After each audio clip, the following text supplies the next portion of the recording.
Assalamualaikum warahmatullahi wabarakatuh. Sahabat Kepoin Islam yang beriman, di antara nabi dan rasul yang wajib untuk diketahui ada Nabi Zakaria dan Yahya alaihissalam. Allah Subhanahu wa taala berfirman dalam kitabnya dengan nama Allah yang Maha Pengasih, Maha Penyayang. Kaf, Ha, Ya, Ain, Shad, atau yang dibacakan ini adalah penjelasan tentang rahmat Rabb-Mu kepada hambanya Zakaria, yaitu ketika dia berdoa kepada Tuhannya dengan suara yang lembut. Dia Zakaria berkata, "Ya Rabb-Ku, sungguh tulangku telah lemah dan kepalaku telah dipenuhi uban, dan aku belum pernah kecewa dalam berdoa kepadamu, ya Rabb-Ku. Dan sungguh aku khawatir terhadap kerabatku sepeninggalku, padahal istriku seorang yang mandul. Maka anugerahilah aku seorang anak dari sisimu yang akan mewarisi aku dan mewarisi dari keluarga Yakub, dan jadikanlah dia, ya Rabb-Ku, seseorang yang diridhai." Allah berfirman, "Wahai Zakaria, kami memberi kabar gembira kepadamu dengan seorang anak laki-laki namanya Yahya, yang kami belum pernah memberikan nama seperti itu sebelumnya." Dia Zakaria berkata, "Ya Rabb-Ku, bagaimana aku akan mempunyai anak padahal istriku seorang yang mandul, dan aku sendiri sesungguhnya sudah mencapai usia yang sangat tua." Allah berfirman, "Demikianlah Rabb-Mu berfirman, hal itu mudah bagiku. Sungguh engkau telah aku ciptakan sebelum itu, padahal pada waktu itu engkau belum berwujud sama sekali." Dia Zakaria berkata, "Ya Rabb-Ku, berilah aku suatu tanda." Allah berfirman, "Tandamu ialah engkau tidak dapat bercakap-cakap dengan manusia selama 3 malam, padahal engkau sehat." Maka dia keluar dari mihrab menuju kaumnya. Lalu dia memberi isyarat kepada mereka, "Bertasbihlah kamu pada waktu pagi dan petang. Wahai Yahya, ambillah atau pelajarilah kitab Taurat itu dengan sungguh-sungguh. Dan kami berikan hikmah kepadanya atau Yahya selagi dia masih kanak-kanak. Dan kami jadikan rasa kasih sayang kepada sesama dari kami dan bersih dari dosa. Dan dia pun seorang yang bertakwa dan sangat berbakti kepada kedua orang tuanya. Dan dia bukan orang yang sombong, bukan pula orang yang durhaka. Dan kesejahteraan bagi dirinya pada hari lahirnya, pada hari wafatnya, dan pada hari dia dibangkitkan hidup kembali." Quran Surah Maryam ayat 1 sampai dengan 15. Allah Subhanahu wa taala berfirman dan menyerahkan pemeliharaannya kepada Zakaria. Setiap kali Zakaria masuk menemuinya di mihrab atau kamar khusus ibadah, dia dapati makanan di sisinya. Dia berkata, "Wahai Maryam, dari mana ini engkau peroleh?" Dia Maryam menjawab, "Itu dari Allah. Sesungguhnya Allah memberi rezeki kepada siapa yang dia kehendaki tanpa perhitungan." Di sanalah Zakaria berdoa kepada Tuhannya. Dia berkata, "Ya Rabb-Ku, berilah aku keturunan yang baik dari sisimu. Sesungguhnya engkau maha mendengar doa." Kemudian para malaikat memanggilnya ketika dia berdiri melaksanakan sholat di mihrab. Allah menyampaikan kabar gembira kepadamu dengan kelahiran Yahya yang membenarkan sebuah kalimat atau firman dari Allah, panutan, berkemampuan menahan diri dari hawa nafsu, dan seorang nabi di antara orang-orang saleh. Dia Zakaria berkata, "Ya Rabb-Ku, bagaimana aku bisa mendapat anak sedang aku sudah sangat tua dan istriku pun mandul?" Dia Allah berfirman, "Demikianlah Allah berbuat apa yang dia kehendaki." Dia Zakaria berkata, "Ya Rabb-Ku, berilah aku suatu tanda." Allah berfirman, "Tanda bagimu adalah bahwa engkau tidak berbicara dengan manusia selama 3 hari kecuali dengan isyarat. Dan sebutlah nama Rabb-Mu banyak-banyak dan bertasbihlah memujinya pada waktu petang dan pagi hari." Quran Surah Ali Imran ayat 37 sampai 41. Allah Subhanahu wa taala berfirman dalam surah Al-Anbiya, "Dan ingatlah kisah Zakaria ketika dia berdoa kepada Tuhannya, 'Ya Rabb-Ku, janganlah engkau biarkan aku hidup seorang diri tanpa keturunan, dan engkaulah ahli waris yang terbaik.' Maka kami kabulkan doanya, dan kami anugerahkan kepadanya Yahya, dan kami jadikan istrinya dapat mengandung. Sungguh, mereka selalu bersegera dalam mengerjakan kebaikan, dan mereka berdoa kepada kami dengan penuh harap dan cemas, dan mereka orang-orang yang khusyuk kepada kami. Quran Surah Al-Anbiya ayat 89-90. Allah Subhanahu wa Ta'ala berfirman, dan Zakaria, Yahya, Isa dan Ilyas semuanya termasuk orang-orang yang saleh. Quran Surah Al-An'am ayat 85.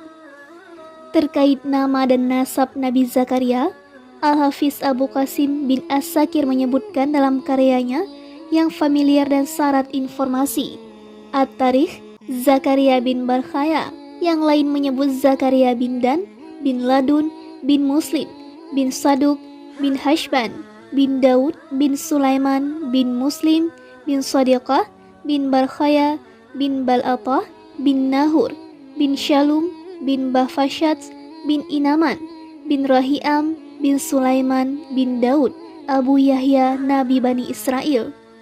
Ia memasuki Batnah, salah satu kawasan Damaskus, untuk mencari anaknya Yahya. Menurut sumber lain, Zakaria berada di Damaskus saat anaknya Yahya terbunuh.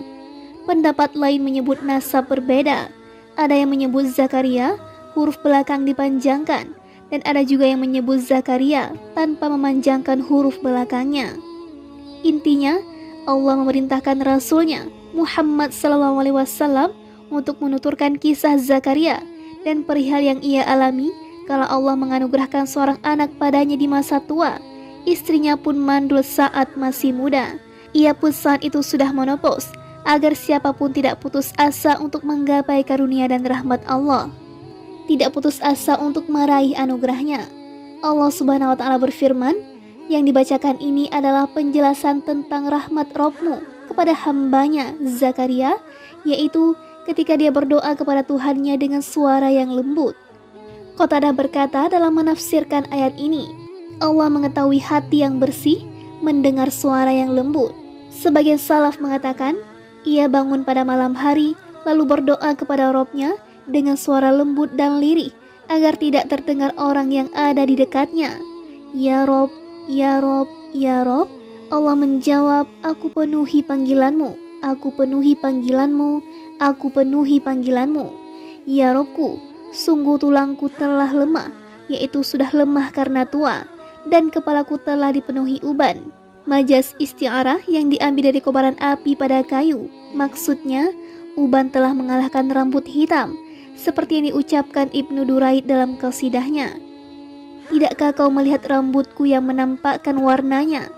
Bak ujung subuh di bawah ekor kegelapan. Rambut putih membakar rambut hitam, laksana kobaran api di tengah bara api ranting pohon.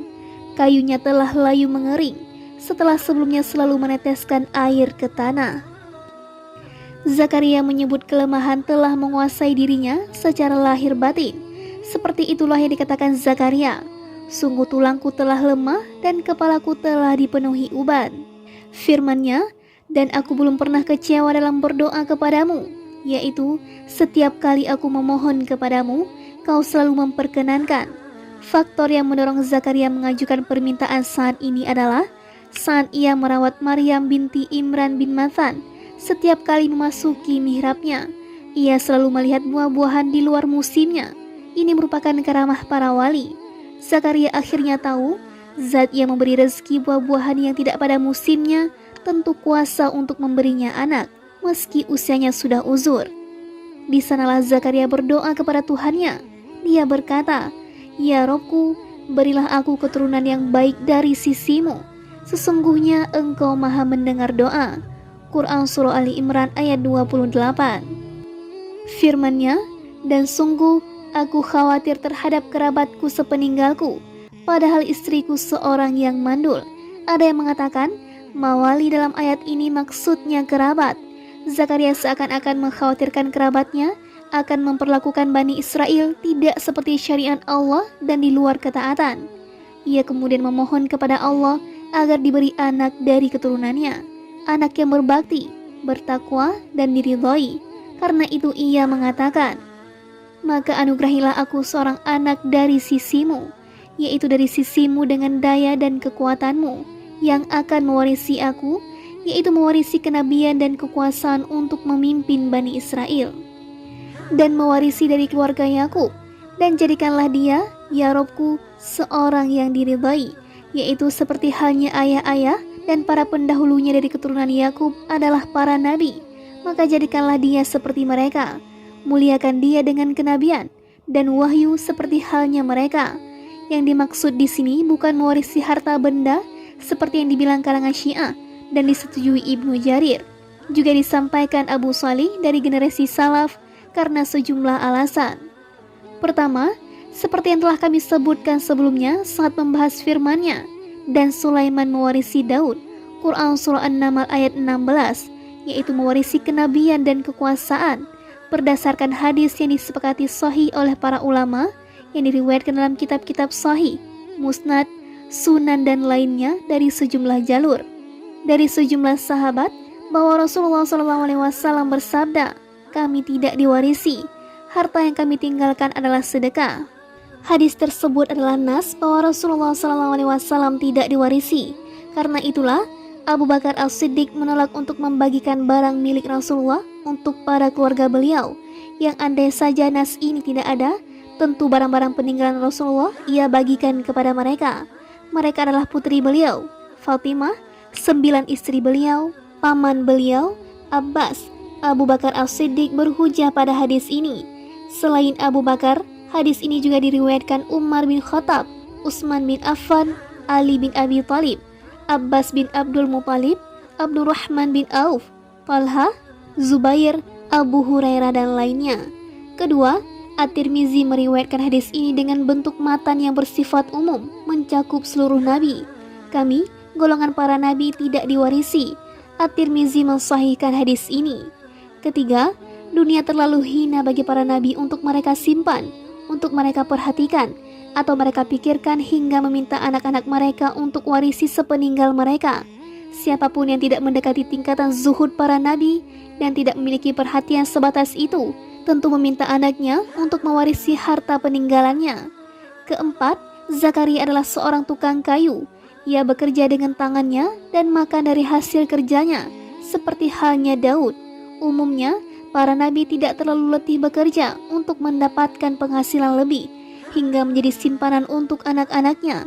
Ini jelas sekali bagi siapapun yang merenungkan dan memahaminya, insya Allah. Imam Ahmad menuturkan, Yazid bin Harun bercerita kepada kami, Hammad bin Salamah memberitakan kepada kami, dari Thabit, dari Abu Rafi, dari Abu Hurairah, Rasulullah SAW bersabda, Zakaria adalah seorang tukang kayu. Seperti itu juga yang diriwayatkan Muslim dan Ibnu Majah dari sejumlah jalur, dari Hammad bin Salamah dengan matan yang sama. Firman-Nya, wahai Zakaria, kami memberi kabar gembira kepadamu dengan seorang anak laki-laki namanya Yahya, yang kami belum pernah memberikan nama seperti itu sebelumnya. Ini ditafsirkan oleh firman, kemudian para malaikat memanggilnya ketika dia berdiri melaksanakan sholat di mihrab. Allah menyampaikan kabar gembira kepadamu dengan kelahiran Yahya, yang membenarkan sebuah kalimat atau firman dari Allah, panutan, berkemampuan menahan diri dari hawa nafsu, dan seorang nabi di antara orang-orang yang saleh. Quran Surah Ali Imran ayat 39. Saat Zakaria diberi kabar gembira seorang anak, ia segera bertanya dengan nada heran, bagaimana ia bisa punya anak sementara kondisinya seperti ini? Ya Robku, bagaimana aku akan mempunyai anak padahal istriku seorang yang mandul, dan aku sendiri sesungguhnya sudah mencapai usia yang sangat tua. Yaitu bagaimana orang yang sudah tua renta memiliki anak. Menurut salah satu pendapat, usia Zakaria saat itu mencapai 77 tahun. Lebih tepatnya, usianya lebih muda dari usia tersebut. Padahal istriku seorang yang mandul, yaitu istriku sendiri saat masih muda, mandul dan tidak bisa memiliki anak. Seperti yang dikatakan Ibrahim Al-Khalil, apakah kamu memberi kabar gembira kepadaku padahal usiaku telah lanjut? Maka dengan cara bagaimanakah atau terlaksananya berita gembira yang kamu kabarkan ini? Quran Surah Al-Hijr ayat 54. Sarah berkata, sungguh mengherankan, apakah aku akan melahirkan anak padahal aku adalah seorang perempuan tua, dan ini suamiku pun dalam keadaan yang sudah tua pula. Sesungguhnya ini benar-benar suatu yang sangat aneh. Para malaikat itu berkata, apakah kamu merasa heran tentang ketetapan Allah? Itu adalah rahmat Allah dan keberkatannya. dicurahkan atas kamu, hai Ahlul Bait. Sesungguhnya Allah Maha Terpuji lagi Maha Pemurah. Quran Surah Hud ayat 72-73. Jawaban yang sama juga disampaikan malaikat kepada Zakaria. Malaikat yang diberi wahyu atas perintah Robnya berkata kepada Zakaria, "Sungguh, engkau telah aku ciptakan sebelum itu, padahal pada waktu itu engkau belum berwujud sama sekali, yaitu aku menakdirkanmu atau menciptakanmu setelah sebelumnya kau tidak ada sama sekali. Lalu kenapa tidak aku ciptakan seorang anak darimu meski kau sudah tua?" Allah Subhanahu wa Ta'ala berfirman, "Maka kami kabulkan doanya dan kami anugerahkan kepadanya Yahya, dan kami jadikan istrinya dapat mengandung. Sungguh, mereka selalu bersegera dalam mengerjakan kebaikan, dan mereka berdoa kepada kami dengan penuh harap dan cemas. Dan mereka orang-orang yang khusyuk kepada kami." Quran Surah Al-Anbiya ayat 90. Makna memperbaiki istrinya adalah ia tidak haid lalu haid. Menurut pendapat lain, maksudnya di lisan istrinya terdapat sesuatu, yaitu suka berkata-kata kotor. Dia Zakaria berkata, "Ya Robku, berilah aku suatu tanda, yaitu pertanda kapan istriku akan memiliki anak seperti yang disampaikan dalam kabar gembira itu." Allah berfirman, "Tandamu ialah engkau tidak dapat bercakap-cakap dengan manusia selama 3 malam, padahal engkau sehat." Allah Subhanahu wa Ta'ala berfirman bahwa tanda-tandanya adalah kau terdiam dan tidak bisa berbicara selama 3 hari kecuali dengan bahasa isyarat, padahal kau sehat. Dalam kondisi seperti itu, Allah memerintahkan Zakaria untuk banyak-banyak berzikir dengan hati pada petang dan pagi hari. Setelah diberi kabar gembira ini, ia keluar dari mihrab dan ia sampaikan kepada kaumnya dengan gembira. Lalu dia memberi isyarat kepada mereka, "Bertasbihlah kamu pada waktu pagi dan petang." Yang dimaksud wahyu di sini adalah perintah secara samar, mungkin dengan tulisan seperti yang disampaikan Mujahid dan As-Suddi, atau dengan bahasa isyarat seperti yang dikatakan Mujahid dalam riwayat lain, Wahab dan Qatadah. Mujahid, Ikrimah, Wahab, As-Suddi dan Qatadah menyatakan lidahnya keluh bukan karena penyakit. Ibnu Zaid mengatakan ia Zakaria bisa membaca dan bertasbih, namun tidak bisa berbicara dengan siapapun. Firman-Nya, "Wahai Yahya, ambillah atau pelajarilah kitab Taurat itu dengan sungguh-sungguh, dan kami berikan hikmah kepadanya atau Yahya selagi dia masih kanak-kanak." Allah mengabarkan tentang keberadaan si anak tersebut sesuai berita gembira ilahi yang disampaikan kepada ayahnya Zakaria, bahwa Allah mengajarinya kitab Taurat dan hikmah saat ia masih kanak-kanak. Abdullah bin Mubarak berkata, Ma'mar berkata, anak-anak berkata kepada Yahya bin Zakaria, "Mari kita bermain." Ia menjawab, "Kita diciptakan bukan untuk bermain-main." Itulah firman Allah Subhanahu wa Ta'ala, "Dan kami berikan hikmah kepadanya atau Yahya selagi dia masih kanak-kanak." Adapun firman-Nya, "Dan kami jadikan rasa kasih sayang kepada sesama dari kami." Ibnu Jarir meriwayatkan dari Ammar bin Dinar, dari Ikrimah, dari Ibnu Abbas, ia berkata, "Aku tidak tahu apa itu hanan atau kasih sayang." Diriwayatkan dari Ibnu Abbas, Mujahid, Ikrimah, Qatadah dan Dahak, "Dan kami jadikan rasa kasih sayang kepada sesama dari kami, yaitu rahmat dari sisi kami. Dengannya kami merahmati Zakaria, lalu kami menganugerahkan anak ini padanya." Diriwayatkan dari Ikrimah, "Dan kami jadikan rasa kasih sayang, yaitu cinta terhadapnya." Kemungkinan yang dimaksud adalah sifat kasih sayang Yahya terhadap sesama, terlebih kepada kedua orang tuanya. Ia mencintai, mengasihi dan berbakti kepada keduanya. Terkait zakat, maksudnya bersihnya perangai dari segala kekurangan dan akhlak-akhlak tercela. Dan takwa adalah taat kepada Allah dengan mengerjakan segala perintahnya dan menjauhi semua larangannya. Selanjutnya Allah menyebutkan bakti Yahya kepada kedua orang tuanya, patuh pada perintah dan larangan keduanya, tidak durhaka pada keduanya baik dengan tutur kata ataupun tindakan. Allah Subhanahu wa Ta'ala berfirman, "Dan sangat berbakti kepada kedua orang tuanya, dan dia bukan orang yang sombong, bukan pula orang yang durhaka." Setelah itu Allah Subhanahu wa Ta'ala berfirman, "Dan kesejahteraan bagi dirinya pada hari lahirnya, pada hari wafatnya, dan pada hari dia dibangkitkan hidup kembali." 3 fase ini adalah fase yang amat berat bagi manusia, karena ketiganya ini merupakan transisi dari satu alam ke alam yang lain. Kehilangan alam sebelumnya setelah terbiasa dan dikenali, Selanjutnya beralih ke alam lain tanpa mengetahui apa yang akan dihadapi. Karena itulah, bayi lahir dengan menangis setelah keluar dari perut ibunya, meninggalkan kelembutan dan dekapan ibu untuk beralih menuju dunia ini, guna menghadapi segala kesedihan dan duka citanya. Demikian halnya ketika meninggalkan dunia ini dan beralih menuju alam barzakh, sekat pemisah antara dunia dengan negeri tempat menetap selamanya. Setelah sebelumnya berada dalam rumah dan istana, kini beralih menuju tempat orang-orang mati. Di sana ia menantikan tiupan sangkakala hari kebangkitan. Di sana ada yang senang dan ada yang sedih. Segolongan berada di surga dan segolongan lain berada di neraka. Bagus sekali penuturan pujangga berikut. Kau terlahir dari perut ibumu dengan menangis keras, sementara orang-orang yang ada di sekelilingmu tertawa gembira. Maka usahakan agar kau tertawa gembira kala mereka menangis di hari kematianmu kelak. Mengingat 3 fase ini amat berat bagi anak Adam, Allah menyelamatkan Yahya melalui semua fase itu. Allah Subhanahu wa Ta'ala berfirman, dan kesejahteraan bagi dirinya pada hari lahirnya, pada hari wafatnya, dan pada hari dia dibangkitkan hidup kembali. Sa'id bin Abu Urubah meriwayatkan dari Qatadah bahwa Hasan berkata, Yahya dan Isa bertemu. Yahya lalu berkata kepada Isa, mohonkan ampunan untukku, kau lebih baik dariku. Isa balik berkata, kau yang mohonkan ampunan untukku, kau lebih baik dariku. Setelah itu Isa berkata pada Yahya, kau lebih baik dariku karena yang memberi ucapan sejahtera kepadaku adalah diriku sendiri, sementara kau diberi ucapan sejahtera oleh Allah. Demi Allah, keduanya mengenali kelebihan masing-masing. Sementara firman Allah Subhanahu wa Ta'ala dalam ayat lain, panutan berkemampuan menahan diri dari hawa nafsu dan seorang nabi di antara orang-orang saleh. Quran Surah Ali Imran ayat 38. Ada yang menyatakan maksud hasur adalah tidak menggauli wanita. Pendapat lain menyebut makna berbeda. Ini mirip firman-Nya, berilah aku keturunan yang baik dari sisimu. Quran Surah Ali Imran ayat 38.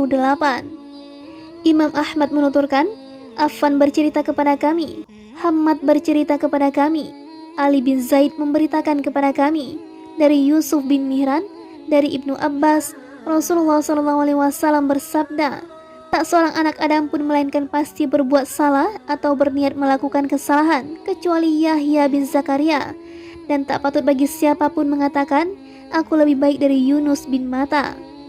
Ali bin Zaid bin Jad'an menjadi perbincangan oleh sejumlah imam hadis. Hadisnya mungkar.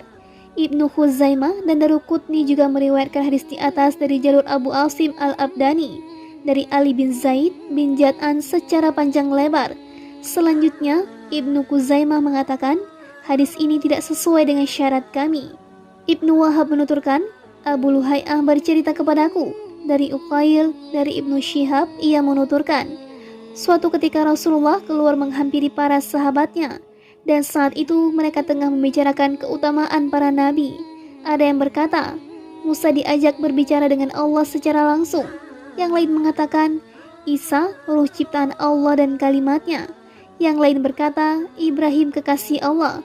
Saat mereka membicarakan seperti itu, beliau kemudian bersabda, mana syahid putra syahid yang mengenakan pakaian bulu dan memakan pohon karena takut berdosa? Ibnu Wahab mengatakan, yang beliau maksud adalah Yahya bin Zakaria. Juga disebutkan Muhammad bin Ishaq, ia pemalsu, dari Yahya bin Sa'id al-Ansari. Dari Sa'id bin Musayyib, Ibnu As bercerita kepadaku, ia mendengar Rasulullah SAW bersabda, semua anak Adam datang pada hari kiamat dengan membawa dosa, kecuali Yahya bin Zakaria. Ini berasal dari riwayat Ibnu Ishaq, ia termasuk pemalsu hadis, dan dalam hadis ini ia meriwayatkan secara an-anah, atau format riwayat dari si fulan dari si fulan. Si perawi tidak secara tegas menyatakan bahwa ia mendengar hadis itu secara langsung dari gurunya, sehingga mengindikasikan hadis ini dhaif. Selanjutnya, Abdul Razak meriwayatkan dari Ma'mar, dari Qatadah, dari Sa'id bin Musayyib secara mursal. Selanjutnya, Ibnu Katsir melihat Ibnu As-Sakir meriwayatkan hadis ini dari jalur Abu Usama, dari Yahya bin Sa'id al-Ansari. Selanjutnya diriwayatkan Ibnu As-Sakir dari jalur Ibrahim bin Yakub al-Jauzajani, Khatib Damaskus. Muhammad bin al-Asbahani bercerita kepada kami, Abu Khalid Ahmar bercerita kepada kami, dari Yahya bin Sa'id, dari Sa'id bin Musayyib, dari Abdullah bin Amr ia berkata, siapapun pasti bertemu Allah dengan membawa dosa, kecuali Yahya bin Zakaria. Ia kemudian membaca, panutan berkemampuan menahan diri dari hawa nafsu. Setelah itu ia mengangkat sedikit tanah dan berkata, dosa yang ia bawa hanya seperti ini. Setelah itu ia sembeli dosanya dengan keras. Demikianlah hadis ini diriwayatkan secara mauquf melalui jalur sanad di atas. Tingkatan mauquf riwayat ini lebih sahih dari yang marfu. Ibnu As-Sakir meriwayatkan hadis ini dari sejumlah jalur dari Ma'mar. Di antaranya ia riwayat dari Ishaq bin Bishir, ia dhaif, dari Utsman bin Saj, dari Thawr bin Yazid, dari Khalid bin Midan, dari Mu'az, dari Nabi SAW dengan matan yang sama. Ibnu As-Sakir meriwayatkan dari jalur Abu Dawud At-Tayalisi dan lainnya, dari Hakam bin Abdurrahman bin Abu Nuaim, dari ayahnya, dari Abu Sa'id, ia berkata, Rasulullah SAW bersabda, Hasan dan Husain adalah dua pemimpin kaum muda penghuni surga, selain dua saudara sepupu, Yahya dan Isa.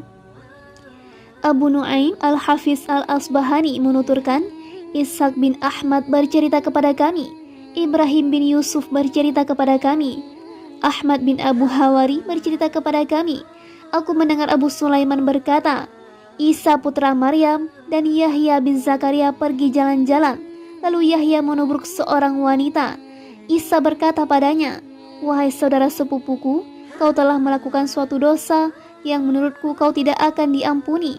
Yahya bertanya, dosa apa itu wahai saudara sepupu? Isa menjawab, kau menubruk seorang wanita. Yahya menjawab, demi Allah, aku tidak menyadari itu.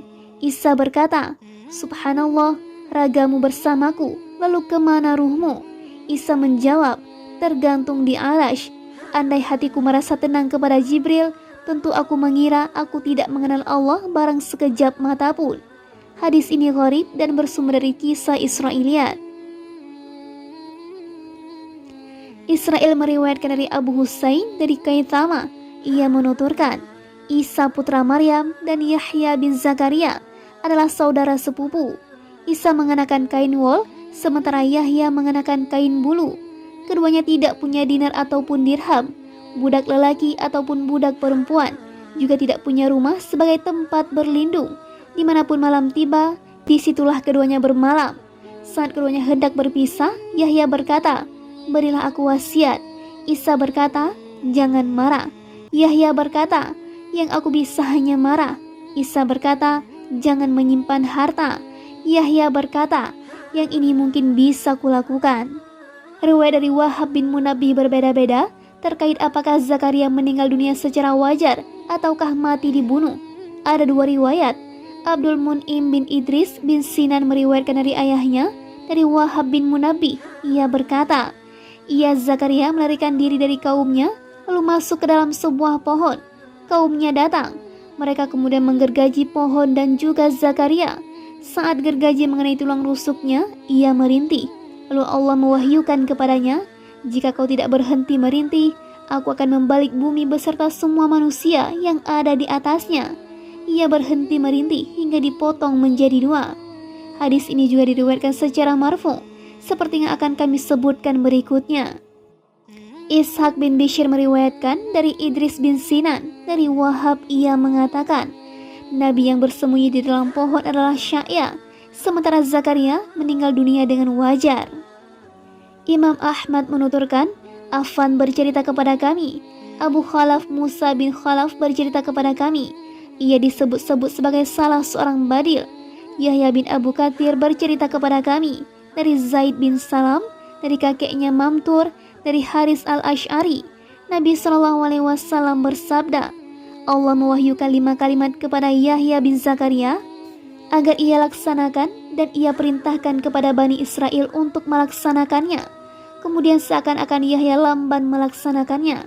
Allah Azza wa Jalla lalu mewahyukan kepada Isa, dia yang menyampaikan kalimat-kalimat itu atau kau yang menyampaikannya.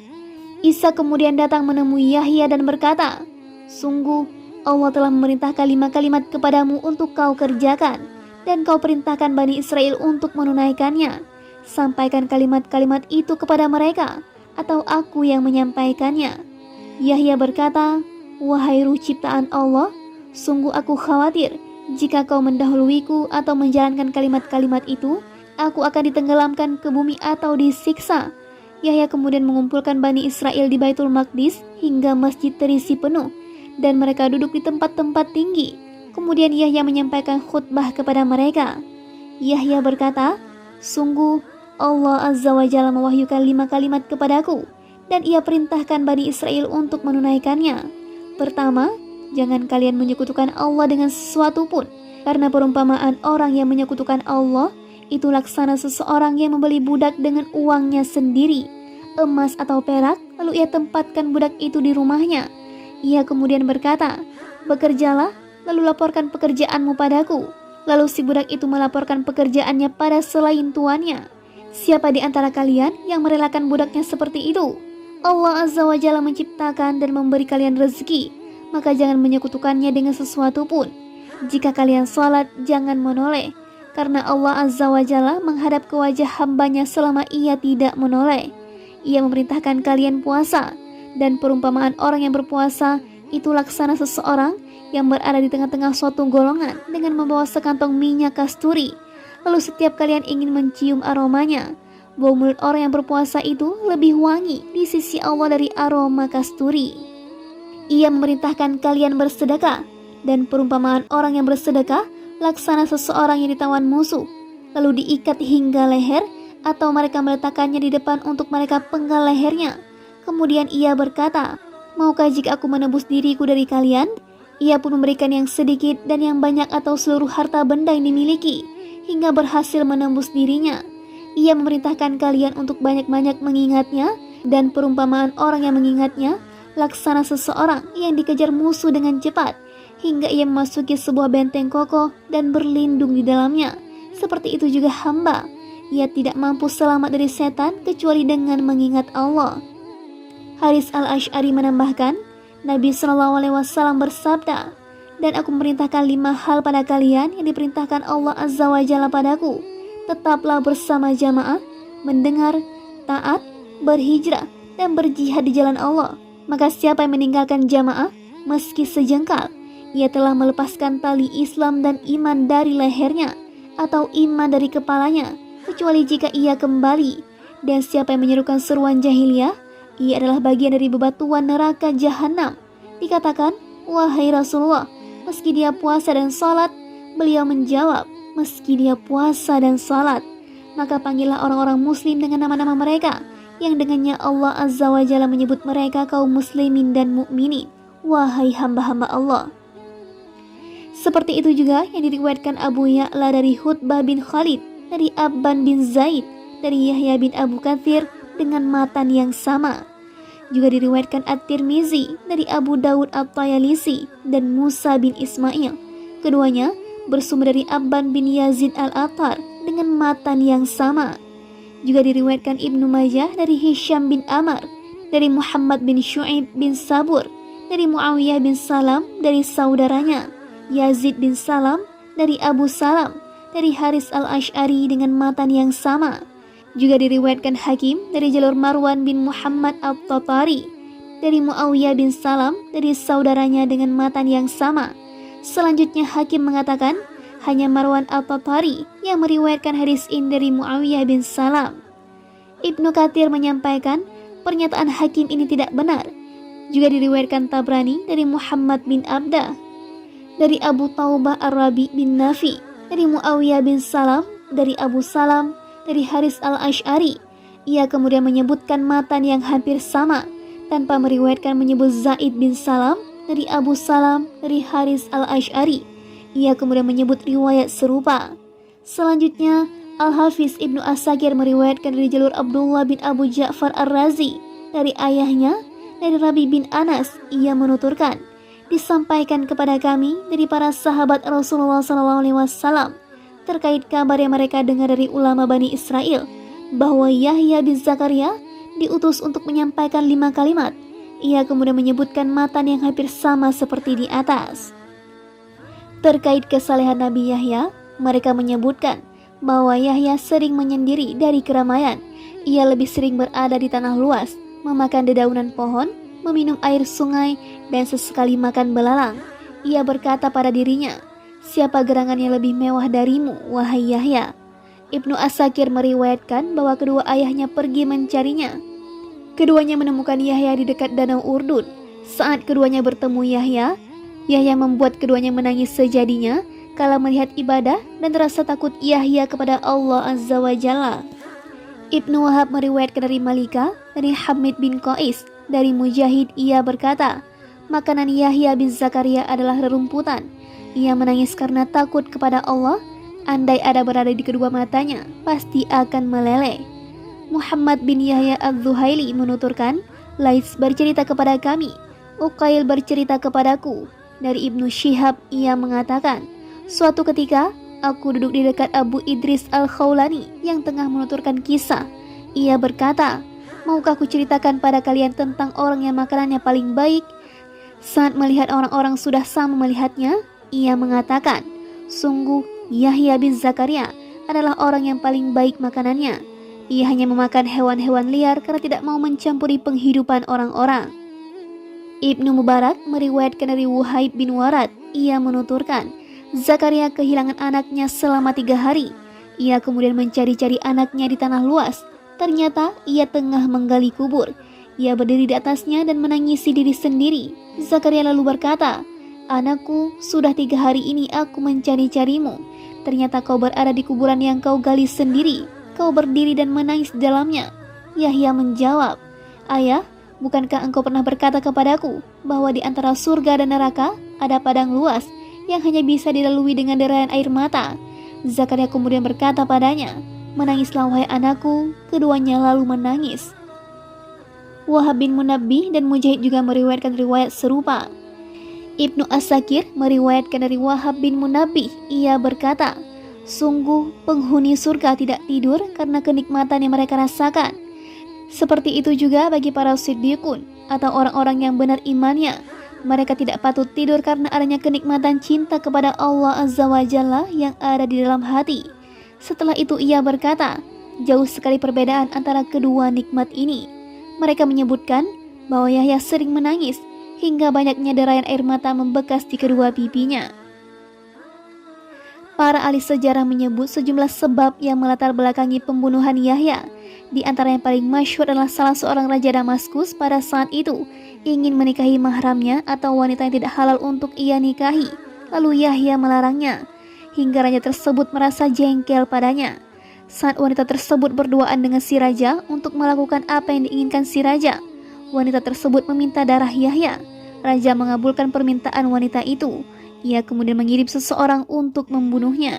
Ia kemudian datang dengan membawa kepala dan darah Yahya dalam sebuah baskom. Ada yang menyatakan wanita itu langsung mati seketika itu juga.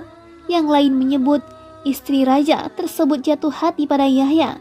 Lalu ia mengirim surat padanya untuk datang, tapi Yahya menolak. Setelah si wanita merasa putus asa, ia berusaha mencari cara agar si raja mau menyerahkan Yahya padanya. Raja yang pada mulanya menolak, akhirnya mengabulkan keinginan wanita tersebut. Kemudian raja mengirim seseorang untuk membunuhnya. Setelah itu ia datang membawa kepala dan darah Yahya dalam baskom. Kisah semakna disebutkan dalam hadis riwayat Ishaq bin Bishir dalam karyanya Al-Mubtada. Ia menuturkan, Yakub Al-Kufi memberitakan kepada kami dari Amr bin Maimun, dari ayahnya, dari Ibnu Abbas, bahwa saat Isra, Rasulullah SAW melihat Zakaria di langit. Beliau mengucapkan salam padanya lalu bertanya, wahai Abu Yahya, kabarkan padamu bagaimana kau dibunuh dan kenapa Bani Israel membunuhmu. Zakaria menjawab, wahai Muhammad, aku beritahukan padamu, Yahya adalah orang terbaik pada masanya. Ia paling tampan dan rupawan. Ia seperti difirmankan Allah, panutan, berkemampuan menahan diri dari hawa nafsu. Ia tidak memiliki hasrat kepada wanita. Lalu ada seorang istri Raja Bani Israel jatuh hati kepadanya. Wanita tersebut adalah pelacur. Wanita itu menghampiri Yahya. Allah menjaga Yahya dan menolak keinginan wanita itu. Wanita itu akhirnya bertekad untuk membunuh Yahya. Mereka memiliki hari raya setiap tahunnya. Saat itu mereka semua berkumpul. Ketentuan untuk raja yang berlaku saat perayaan itu adalah harus berjanji sesuatu dan tidak boleh dilanggar ataupun berkata dusta. Raja itu pergi menuju perayaan. Wanita tersebut turut mengantarkan si raja. Wanita itu memang menawan dan sebelumnya ia memang belum pernah menghadiri perayaan seperti ini. Saat mengantarkan si raja, raja berkata padanya, "Mintalah sesuatu padaku, pasti akan kuberikan." Wanita itu berkata, "Aku menginginkan darah Yahya bin Zakaria."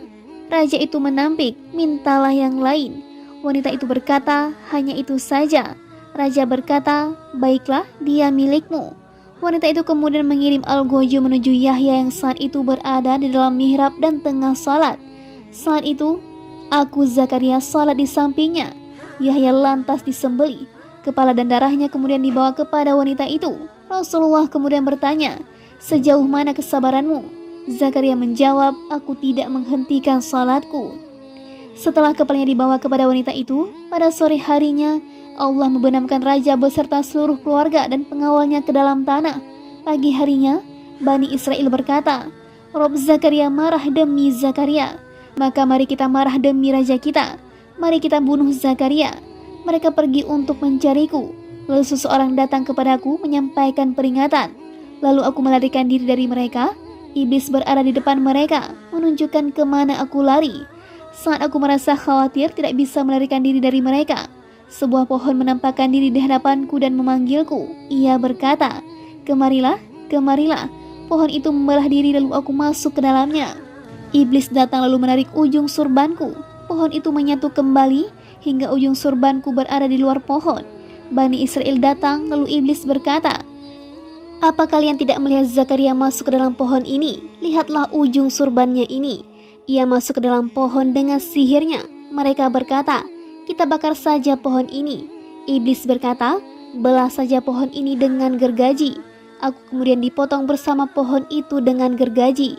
Nabi SAW bertanya padanya, "Apa kau merasakan sakitnya?" Zakaria menjawab, "Tidak. Yang merasa kesakitan hanya pohon tersebut, karena ruhku ditempatkan Allah di dalamnya." Rangkaian kisah ini gharib sekali.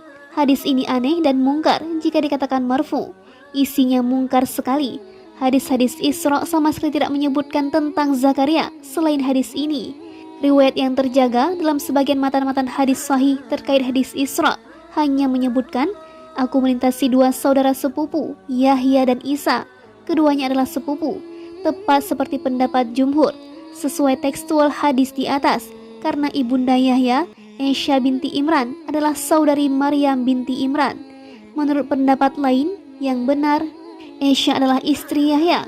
Ibunda Yahya adalah saudari Hana, istri Imran, ibunda Maryam, sehingga Yahya adalah keponakan Maryam. Selanjutnya mereka berbeda pendapat terkait pembunuhan Yahya bin Zakaria, apakah di Masjidil Aqsa ataukah di tempat lain. Ada dua pendapat. At-Tawri meriwayatkan dari A'masi, dari Syamla bin Atiyah. Ia mengatakan 70 nabi dibunuh di Sakhra Baitul Maqdis, di antaranya Yahya bin Zakaria. Abu Ubaid Qasim bin Salam menuturkan, Abdullah bin Salih bercerita kepada kami dari Laits, dari Yahya bin Sa'id, dari Sa'id bin Musayyib. Ia berkata, Bukhtanasar tiba di Damaskus. Di sana ia mendapati darah Yahya mendidih. Ia bertanya, lalu orang-orang setempat memberitahukan darah tersebut. Kemudian di atas darah itu Bukhtanasar membunuh 70 orang hingga darah tersebut tenang tak bergerak. Sanad hadis ini sahih sampai Sa'id bin Musayyib. Ini menunjukkan Yahya dibunuh di Damaskus. Kisah Bukhtanasar sendiri baru ada setelah masa Al-Masih, seperti disampaikan Atta dan Hasan Al-Basri. Al-Hafiz Ibnu As-Sakir meriwayatkan dari jalur Walid bin Muslim dari Zaid bin Waqid. Ia menuturkan, aku melihat kepala Yahya bin Zakaria saat orang-orang hendak membangun masjid Damaskus. Kepala tersebut dikeluarkan dari bawah salah satu tiang di arah kiblat, tepat di sebelah mihrab di sisi timur. Kulit dan rambutnya masih seperti sedia kala, tidak membusuk. Riwayat lain menyebutkan, ia seakan-akan baru dibunuh saat itu.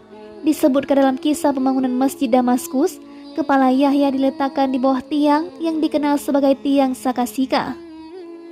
Al-Hafiz Ibnu As-Sakir meriwayatkan dalam Al-Mustaqsa fil Fadailil Aqsa dari jalur Abbas bin Sabah, dari Marwan, dari Sa'id bin Abdul Aziz, dari Qasim, bekas budak Muawiyah. Ia menuturkan, raja kota ini, Damaskus, adalah Haddad bin Hadar. Ia menikahkan anaknya dengan putri saudaranya, Ariel, Ratu Saida. Di antara harta miliknya adalah pasar para raja Damaskus. Suami ratu ini bersumpah menjatuhkan talak 3 padanya. Lalu ia merujuk kembali. Ia menanyakan hal itu kepada Yahya bin Zakaria. Yahya menjawab, ia tidak halal bagimu hingga ia menikah dengan lelaki lain. Wanita tersebut merasa dengki pada Yahya. Ia kemudian meminta si raja agar menyerahkan kepala Yahya bin Zakaria kepadanya melalui isyarat ibunya. Pada mulanya, si raja enggan mengabulkan permintaan istrinya, namun pada akhirnya menyetujuinya. Si raja kemudian mengirim utusan kepada Yahya yang saat itu tengah sholat di Masjid Jabrun. Ia lalu membawa kepala Yahya dalam sebuah guci. Kepala itu kemudian mengatakan, ia tidak halal bagimu hingga ia menikah dengan lelaki lain. Wanita itu kemudian mengambil guci tersebut di atas kepala, lalu ia bawa ke hadapan ibunya. Kepala Yahya tetap mengucapkan kata-kata yang sama. Setelah kepala Yahya terlihat jelas di hadapan ibunya, wanita itu terbenam ke dalam bumi hingga sebatas kaki. Setelah itu membenam lagi hingga sebatas pinggang. Ibu wanita tersebut terus menangis, sementara pada budak wanita berteriak kencang dan menampari muka. Wanita itu terus terbenam hingga sebatas pundak. Ibunya kemudian memerintahkan Algojo untuk memenggal leher putrinya itu untuk ia jadikan pelipur lara. Algojo kemudian memenggal leher wanita itu, lalu bumi menelan raganya. Mereka tertimpa kehinaan dan kefanaan. Darah Yahya terus mengucur hingga Bukhtanasar datang. Lalu ia membunuh 75.000 orang di atas darah itu. Sa'id bin Abdul Aziz mengatakan, itu adalah darah para nabi. Darah itu terus mengucur hingga berhenti saat Armiyah alaihissalam datang. Ia berkata, wahai darah, kau telah melenyapkan Bani Israel, maka berhentilah mengucur. Dengan izin Allah, darah tersebut kemudian berhenti. Ia lalu mengangkat pedang. Banyak penduduk Damaskus melarikan diri ke Baitul Maqdis. Bukhtanasar mengejar mereka, lalu membunuh banyak sekali penduduk Damaskus yang ada di Baitul Maqdis. Sebagian di antaranya ditawan. Setelah itu Bukhtanasar pulang meninggalkan mereka. Wallahu a'lam. Demikianlah kisah Nabi Zakaria dan Nabi Yahya alaihissalam. Wassalamualaikum warahmatullahi wabarakatuh.